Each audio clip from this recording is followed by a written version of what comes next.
Au moins 17 morts confirmés en RDC suite à des manifestations contre la décision du président Kabila de repousser l'élection présidentielle.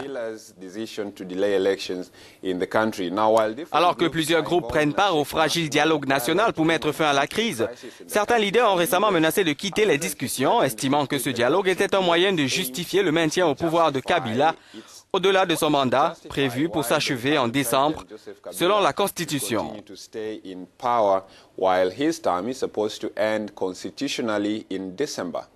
Robert, les violences ont commencé avec l'attaque d'une permanence du parti présidentiel à Limete. À la suite de ces tensions, les autorités ont annulé la manifestation. La correspondante de RFI ainsi qu'un photographe de l'AFP ont été interpellés hier dans la capitale Kinshasa dans la foulée de tensions qui ont émaillé donc la capitale et d'autres villes du pays. De leur côté, les autorités ont dénoncé une incitation à la violence de la part de certains leaders de l'opposition. On écoute le porte-parole du gouvernement, Lambert Mende.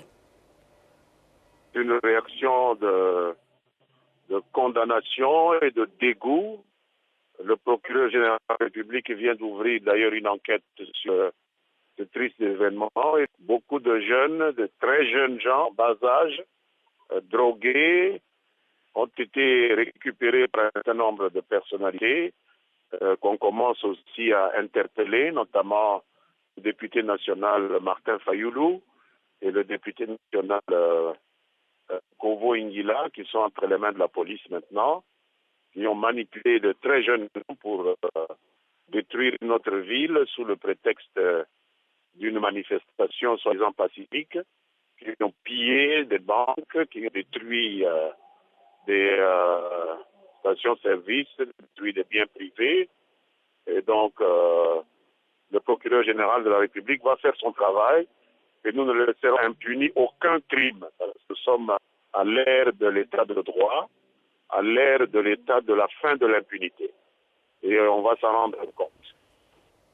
Nous allons à présent nous rendre à Kinshasa, faire le point sur la situation sur place avec notre correspondant Patrice Chitera.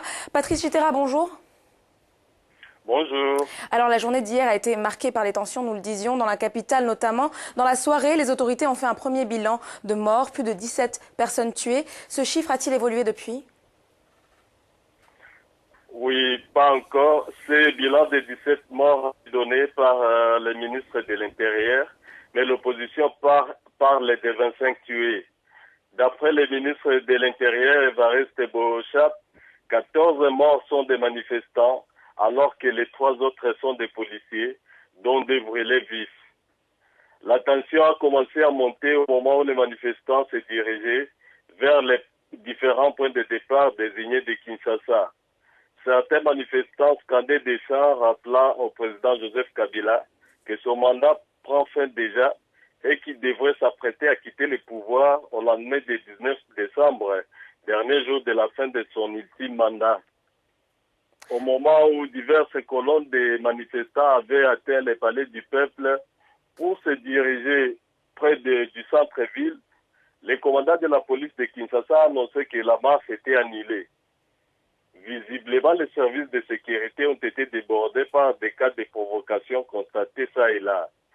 Certains manifestants menaçaient la police, tandis que des scènes de vandalisme se faisaient signaler dans des communes de Bandalungwa, Tchangou et Limete. À Limete, nous avons vu les bâtiments de certains partis politiques et un parquet du tribunal de Matete, une des 4 juridictions du système judiciaire de Kinshasa incendiée. On a vu par exemple le feu sortir des bâtiments d'une cellule du parti au pouvoir PPRD. Et dans les après-midi, les jeunes y pénétraient pour prendre quelques ordinateurs, chaises et d'autres mobiliers qui étaient restés après que la première vague d'assaut des manifestants.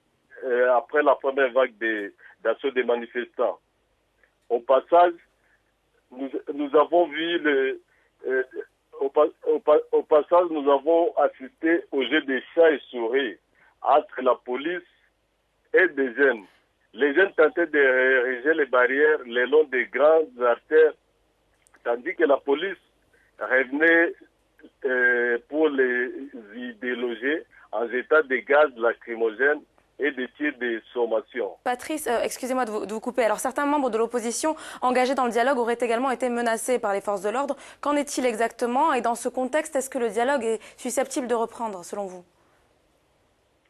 Évidemment, plusieurs leaders de l'opposition ont été grièvement blessés, dont le député Fabrice Puela et Martin Fayoulou, qui a été arrêté alors qu'il recevait les soins.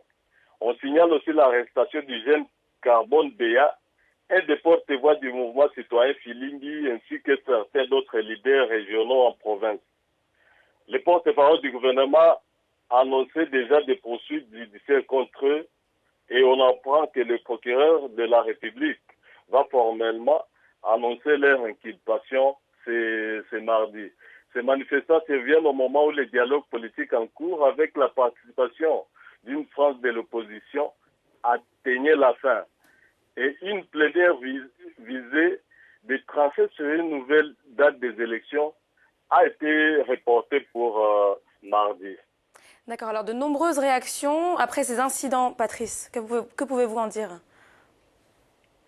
Oui, on a la réaction du ministre des Affaires étrangères français Jean-Marc Ayrault, qui a jugé lundi que la situation en République démocratique du Congo est très dangereuse et extrêmement préoccupante. Il y a aussi la réaction du département d'État américain et le secrétaire général de l'ONU, Ban Ki-moon, qui ont dit de leur côté appeler lundi au calme et à la retenue. Le porte-parole du département d'État, John Kirby, s'est déclaré dessus que la Commission électorale n'est pas annoncé une date pour l'élection présidentielle et des violences dans la capitale. Merci beaucoup. Merci, Patrice Chitera. C'était notre correspondant en RDC qui revenait sur la situation préélectorale au Congo en RDC. Il parle d'une situation très dangereuse pour l'instant.